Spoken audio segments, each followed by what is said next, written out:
Baik, kembali di Apa Kabar Indonesia Pagi menyambung pertanyaan yang tadi Mas Hussein. Tadi ada mengatakan ini kemungkinan bisa terjadi agresi militer. Sedangkan kita tahu resiko cukup besar diambil oleh Israel kalau memang benar-benar melakukan agresi militer nantinya. Ya, mohon maaf bisa diulangi pertanyaannya. Iya, tadi Mas Hussein mengatakan bahwa kemungkinan ini eskalasi akan memanas dan menjadi agresi militer. Dalam bentuk seperti apa, Mas Hussein? Karena memang resiko cukup besar yang diambil Israel kalau nantinya memang benar-benar dilakukan agresi militer di sana. Kita tahu belakangan ini kan Israel hanya melakukan serangan udara saja begitu ke wilayah Gaza. Iya, iya saya barusan beberapa menit yang lalu saya juga dapat informasi terbaru bahwa ternyata Israel juga sudah mulai menyerang melalui patroli lautnya ke arah para nelayan di pantai kota Gaza. Bedanya antara eskalasi dengan agresi militer itu kalau eskalasi mereka hanya lebih fokus terkonsentrasi dengan serangan-serangan udara. Sementara kalau sudah bicara agresi militer, mereka akan mengirimkan pasukan tambahan darat terutama untuk melakukan serangan darat menggunakan tank-tank baja dan artileri serta berusaha memasuki Gaza melalui perbatasan Adam.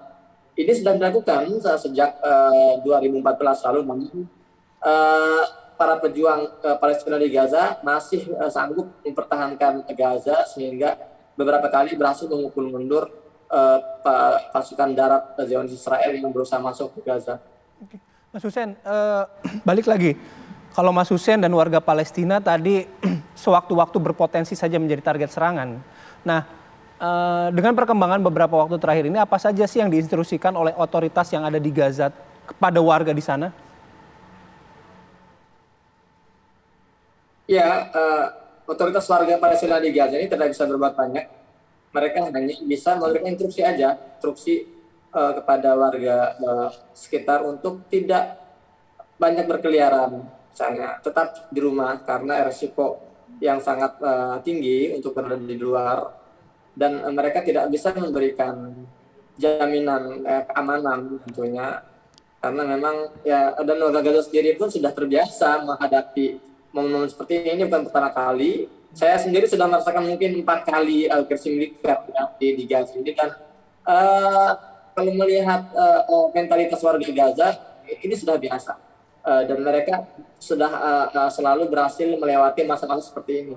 Oke, baik. Baik, Mas Anan, kalau berbicara mengenai ini kan proses penyelesaian konflik Israel-Palestina ini sudah cukup lama begitu ya. Belum ada hasilnya begitu sejauh ini. Apakah harus ada collective action kah atau Dewan Keamanan PBB juga harus turun tangan atau seperti apa sih sebenarnya penanganan ini? Ya, saya lihat semua lembaga-lembaga internasional termasuk di dalamnya PBB dan juga negara-negara kuat seperti Amerika dan juga Uni Eropa sebetulnya sangat tumpul. Sangat tumpul untuk menghadapi Israel. Berapa ratusan resolusi PBB yang dikeluarkan untuk mengutuk, untuk meminta tidak melakukan perluasan pemukiman di Yerusalem misalnya karena itu merupakan wilayah Palestina bagian daripada tepi barat, tapi semuanya tidak diindahkan, tidak diperhatikan oleh Israel dalam hal ini. Sehingga saya pikir solusinya adalah bagaimana mencapai dua kesepakatan, misalnya orang-orang Palestina menginginkan wilayah yang hasil jajahan, misalnya kalau kita karena itu memang jajahan tahun 48. Karena ketika tahun 48 wilayah yang dikuasai oleh Palestina itu cukup besar juga ya.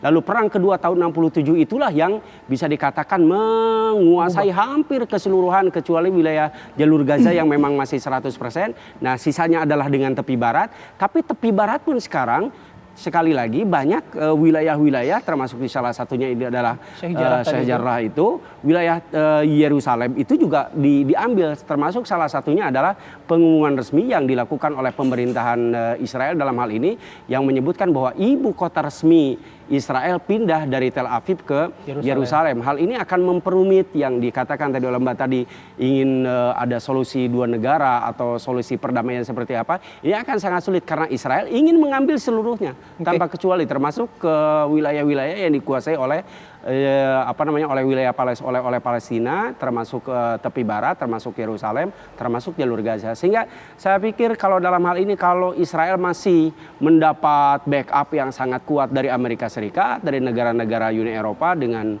politik balas budi yang terjadi beberapa tahun lalu, dugaan Holocaust dan sebagainya, ya saya pikir akan sangat untuk mencapai kata damai gitu ya, untuk mencapai kata damai. Baik, Mas Anan terima kasih atas waktunya, Mas Hussein juga terima kasih atas informasinya, semoga sehat selalu Mas Hussein, Mas Anan, sekali lagi. Ya kita sama-sama berdoa ya menjelang Lebaran, semoga di sana kondisinya bisa kondusif lagi secara normal gitu, khususnya untuk warga Palestina. Amin, amin. Assalamualaikum Mas Hussein, assalamualaikum juga Mas Anan. Nanti kita akan ajak pemirsa untuk menjelang Hari Raya Idul Fitri, banyak yang sudah berburu apa Bayu? Kue kering. Ya, kita lihat nanti informasinya seperti apa. Sesaat lagi di Apa Kabar Indonesia Pagi.